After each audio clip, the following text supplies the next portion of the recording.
Ça a été quoi le moment le plus difficile de ces derniers temps? Le moment le plus difficile? Difficile. Là, mon incarcération il n'y a pas longtemps, je pense que c'était un peu relou, tu vois. C'était un moment où je me suis posé certaines questions.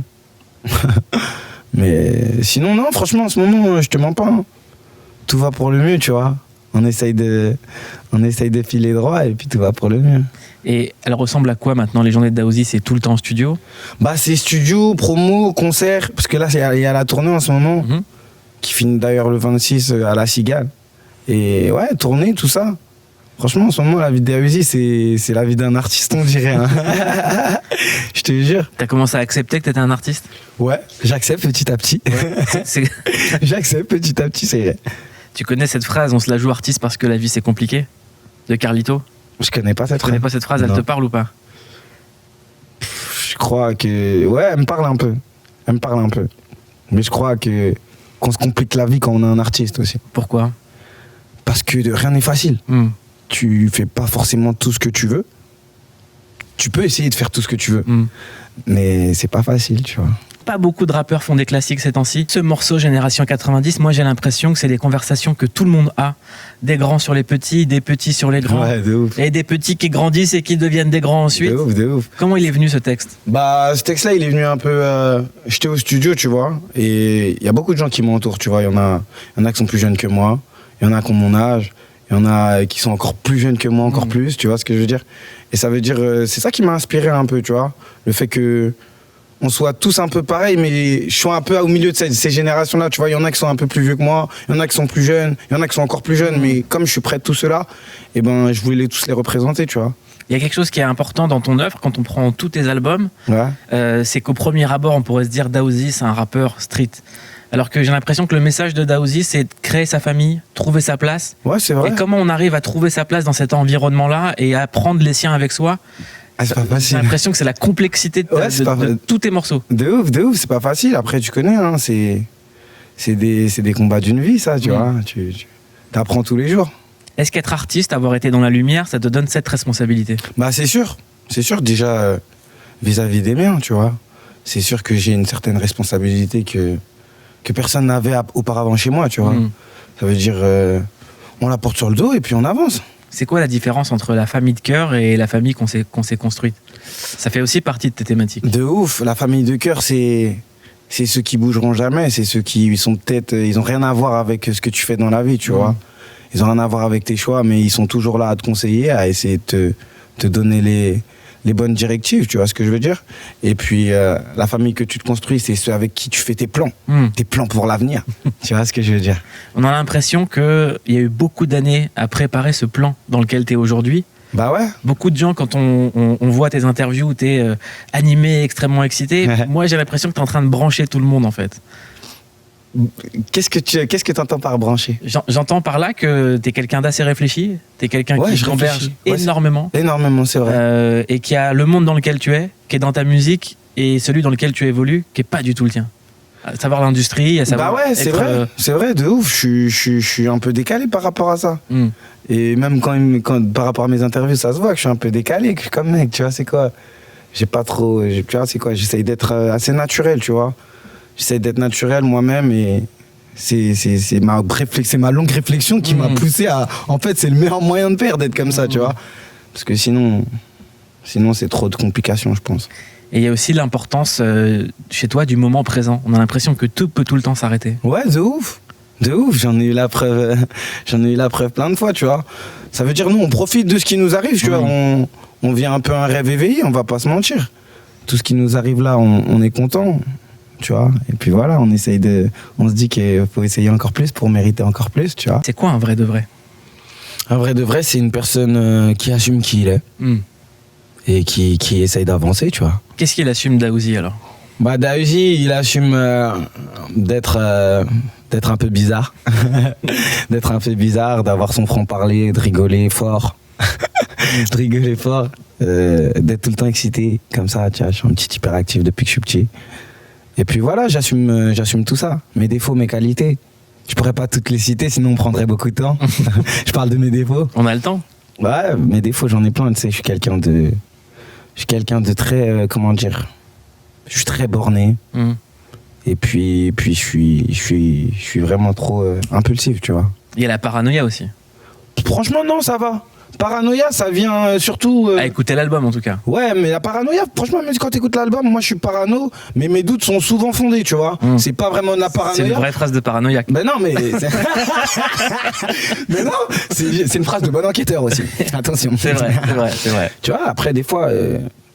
c'est de la parano si tu veux pas aller au bout des choses, mais si tu vas au bout des choses et tu vois que t'avais raison, c'est plus de la parano, c'est juste qu'en fait, ah ouais, je t'avais vu, tu vois. Est-ce que tu mets du temps à accorder ta confiance ?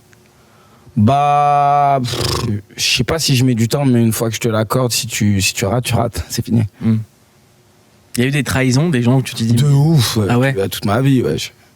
Ma vie, elle est remplie de ça. C'est vrai. Ouais, de ouf. Ça a commencé tôt. Ouais, de ouf. Bah, tu vois, dans la vie, moi, je suis souvent déçu des gens, tu vois. Après, même moi, je déçois, ça se trouve aussi, mais je préfère être seul, comme ça, j'ai pas de possibilité de décevoir, tu vois. Quand il t'arrive une aventure comme par exemple l'incarcération, est-ce que tu as des nouveaux amis qui ont disparu tout de suite ? Non, pas forcément. Pas forcément, là. C'est plus des réactions qui ils ont pas disparu, les gens. C'est juste des réactions qui, toi, te font prendre... T'as un certain recul qui fait que les réactions, tu les vois plus pareil maintenant. Tu vois ce que je veux dire ? Quelqu'un, il te dit... Il t'envoie salut, ça va, tu vas pas le prendre pareil, déjà. Tu vois, un truc bête, hein, mais tu comprends ce que je veux dire. T'as aussi des gens qui attendent la mauvaise nouvelle. De ouf. Franchement, c'est pour ça que je t'ai dit, par rapport à la phrase que tu disais tout à l'heure, être un artiste, des fois, c'est pas facile, tu vois. Il y a des gens qui t'en veulent, tu sais même pas pourquoi ils t'en veulent. Tu sais même pas, en vrai. Alors que t'as rien fait. T'as rien fait, si ce n'est c'est t'en sortir. Et que tu penses jamais à eux. En vrai, c'est surtout ça aussi qui est très désolant. C'est que tu penses pas à des gens qui, eux, pensent à toi et t'aiment pas, tu vois. Qu'est-ce qui fait qu'aujourd'hui, des gens qui ne te connaissent pas peuvent passer leur temps sur des réseaux à activer des choses ou à se prendre la tête ? Bah, je sais pas. Hein, est-ce qu'on peut les raisonner, ces gens ? J'ai l'impression que non, même pas. Bon, non, c'est bon, kiffez, faites-vous plaisir, rigolez, tu vois. Si ça vous fait rire, rigoler, les gars, voilà. Chacun s'amuse comme il peut. Hein. Il vient d'où ce recul maintenant ? Comment tu l'as pris ? Le recul, tout ça, bah moi franchement j'essaye de... Je suis quelqu'un en fait qui prend beaucoup les choses à cœur.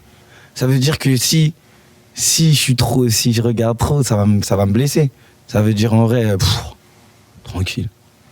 J'aimerais qu'on parle de cet album. Je disais qu'il a été fait dans l'urgence, mais quand on prend dans l'histoire de la musique, souvent les plus gros tubes qu'on entend, c'est des morceaux qui ont été faits à l'instinct, comme ça. Cet album, pourquoi est-ce que tu avais besoin de le faire dans cet espace-temps-là, en fait ? Bah parce que j'ai envie de faire plein de trucs, déjà. Et j'avais envie que ça sorte, tu vois. J'avais des trucs à dire. Et que ça soit le bon moment ou pas, bah, j'avais envie de les dire, tu vois. C'est pas... c'est hypocrite de dire ça, parce qu'on vise toujours un certain succès commercial. Mais là, j'étais en mode, vas-y, je veux que ça sorte tranquille, t'inquiète, j'ai le temps. Tu vois ce que je veux dire ? Ça veut dire, j'étais en mode, vas-y. Faut que je dise ce que j'ai sur le cœur. Alors que c'est l'album le plus écouté. Ouais, il est bien écouté, ça va. Ça va. Est-ce que aujourd'hui, quand tu réfléchis au prochain album, tu intègres la spontanéité ? De ouf, moi je suis quelqu'un de très spontané, tu vois, et je pense que faut pas que je perde ça, c'est un peu ma force, tu vois, c'est quand on dit quand un joueur il est tout frais, tu vois, il vient d'arriver, c'est ma force un peu, tu connais. Ça veut dire il faut que je le garde. Premier contact avec la musique, ça a été quand ?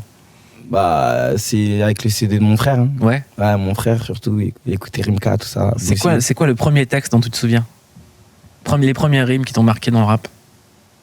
Ouais, bousillé de Rimka. Hein. Ça donnait quoi ? C'était quoi ? Sur James et Rimka, je suis bousillé. À cause du football, Madine, Brésil, je réside dans 9-4. Je suis bousillé, ouais. J'ai la dalle comme si je une longue peine. Les 1100 cm cube les boludes. Les requins en vachette, la gâchette, mec, c'est bim bim. C'est ça. Et qu'est-ce qui t'a impacté, toi ? Bah, je sais pas, tu vois, je voyais beaucoup de mecs, je voyais la tête des mecs qui étaient en bas de chez moi, tu vois, je voyais des mecs comme moi. T'as capté ? Tu t'identifiais ? Voilà, de ouf. Je m'identifiais à mort, ça veut dire j'aimais bien, tu vois. Après, j'étais petit, ça parlait pas forcément de trucs que moi, je connaissais à cette époque-là, où, tu vois, je me sentais pas forcément grave visé, mais j'aimais bien le fait de voir des gens comme moi, tu vois, à la télé, ils sont là, c'est lourd. Et quand tu utilises, par exemple, dans un autre morceau, le terme petit con, quand tu dis petit con, crois-moi, est-ce que toi, tu te sentais petit con à l'époque ? Ouais, moi, j'étais un bon petit con, hein. Ouais. Ah, je te jure, hein. Ah ouais, j'étais un bon petit con, moi, je te jure. Après, moi, je pense pas que c'est péjoratif de dire ça, tu vois. Après, con, c'est une insulte, mais bon, un petit con, tu sais comment c'est, tu vois. Maintenant, c'est quoi un petit con, aujourd'hui ? Bah, un petit con, c'est un mec qui... Il est malin, le petit con, à la base. Mais il fait le petit con. Il aime bien rigoler, il veut s'amuser, il fait pas ce qu'on lui demande, c'est un petit con. Toi, c'était quoi ton rapport à l'autorité? Ah, moi, j'ai toujours, d'ailleurs aujourd'hui encore, j'ai un vrai... J'aime pas trop l'autorité, moi, tu vois. J'aime pas quand on me dit fais ça, tu vois. J'aime bien faire ce que j'ai envie de faire. Et après, tu vois, on voit. Donc, est-ce qu'être un artiste, ça a été un moyen d'aller chercher sa liberté? Ouais, de ouf. De ouf, être un artiste, c'est un p*** d'être libre. Voilà. C'est quoi pour toi la liberté aujourd'hui? Tu la trouves où? Bah, la liberté, moi, je la trouve quand je voyage, quand je suis loin. Voilà, c'est là que je me sens super libre. C'était quoi le dernier voyage? Bah, là, je crois que c'était la Turquie. Non, c'était la Serbie. J'étais en Serbie. Ouais. Vacances? Pendant mon boulot. Ah bon? Ouais. Séminaire? Non, boulot, clip. D'accord. Tournage de clip? Ouais. Et t'as pu profiter un peu de la Serbie? Ouais, c'était lourd, là. Ouais. C'était lourd, les Serbes sont grave accueillants, j'ai grave aimé, voilà. Voilà, j'étais agréablement surpris, c'était grave gentil et tout, je te jure. Franchement, j'ai kiffé. Et quand on parle de toi, quand t'étais enfant et que tu te mets à écouter ces morceaux de rap, à quel moment tu t'es dit je peux être le mec qui écrit ces morceaux? Ça va me parler? Bah, c'est un moment... Franchement, je l'ai souvent dit, mais c'est quand j'écoutais beaucoup Nesbill à une époque. Ouais. Tu vois, c'était à l'époque de la mélodie des briques, tout ça. Ouais. Bah, c'est là ça m'a vraiment matrixé, tu vois. Ça m'a matrixé à me dire, en fait, je peux essayer d'écrire des textes, me matrixer, faire du rap, tu vois, c'est quoi. Elle est venue d'où ta motivation et ta confiance en toi? Moi, j'ai toujours été quelqu'un qui croit beaucoup en... Je crois beaucoup en moi, tu vois. Ah, je tiens ça de ma mère, d'ailleurs. Mais... Je pense que... Je sais pas, hein, ça a toujours été là, je pense. Hein. Franchement, ça a toujours été là. Et après, le fait de devoir surmonter tellement de galères pour un truc que tu te dis que à la base, tu penses même pas que tu vas faire que ça va être un travail, tu vois, dans ta vie. Bah, au final, ça te motive et ça te dit qu'en fait, non, c'est sûr, c'est ça. Est-ce que t'as vu autre chose que de l'amour et de la confiance dans les yeux de ta mère? Bah ouais, j'ai vu autre chose dans ma vie. J'ai vu du doute. Des fois, elle doutait, j'ai vu de la peur. J'ai vu plein de trucs dans les yeux de ma mère. Aujourd'hui, je vois que de la fierté. Et c'est ce qui compte. Et le pardon? Ouais, ça y est, ils m'ont pardonné depuis. Ouais. J'ai l'impression que toi, tu t'en veux encore plus de leur avoir fait du mal. Ouais, de ouf. Plus tu grandis, plus tu te rends compte, tu vois. J'arrive à un âge où j'espère avoir des enfants un jour, tu vois. Et je vois que c'est pas ça que j'aimerais, moi, pour mes enfants. Tu vois, après, ma mère, elle vient du bled, ça veut dire qu'elle a eu plus de difficultés, t'as capté, il y a plus d'épreuves encore. Nous, on vient d'une autre génération, on est là, ça veut dire, t'as capté ou pas? J'ai d'autres ambitions. Ça veut dire que quand je transmets ces ambitions et je vois ma mère, je me dis, putain, fais le con un peu. Et ben moi, je te le souhaite ce soir à la radio d'être un homme amoureux et un papa heureux. Merci, c'est gentil. Et c'est quoi les chansons qui t'ont marqué, toi? Dans ma jeunesse, du rap ou... Tout. Moi, j'aime bien la variété aussi, tu vois. Je suis un mec un peu bizarre, tu vois. J'écoute du Balavoine, je peux t'écouter du Salif, tu vois, c'est quoi? T'es un peu verveine, t'es un peu underground. Voilà. Comme ici. Voilà. Je suis carrément dans le thème. T'es carrément dans le thème. Est-ce que toi, t'as l'impression d'écrire de la poésie? Bah, j'ai pas cette prétention, mais en tout cas, j'essaye de bien écrire.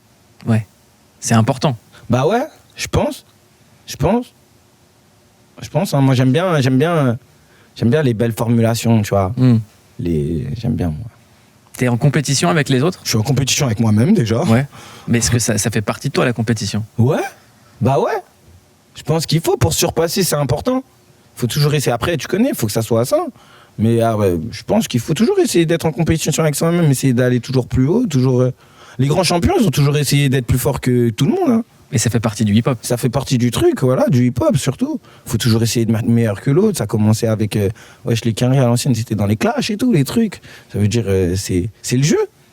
Est-ce que toi, il y a aussi quelque chose qui fait partie de ta musique, c'est la créativité des mélodies. Ouais. Il y a quasiment jamais le même flow. Ouais. À chaque fois. Qu'est-ce que tu poses d'abord? Est-ce que c'est d'abord la mélodie ou le texte? Non, souvent c'est le texte. Souvent c'est le texte que je pose en premier. Et après la mélodie, elle me vient. Hein. Voilà, des fois la mélodie, elle me vient direct. Daouzi, c'est l'élégance. Merci. Quand tu dis les valeurs avant les fessiers, il y a une certaine élégance. Merci. Ouais, il y a une mentale en fait. Voilà, on essaye, il faut la garder. Elle vient d'où cette mentalité? Bah, je pense que pour le plus, elle vient de ma mère déjà, parce qu'elle m'a très bien éduqué, je pense.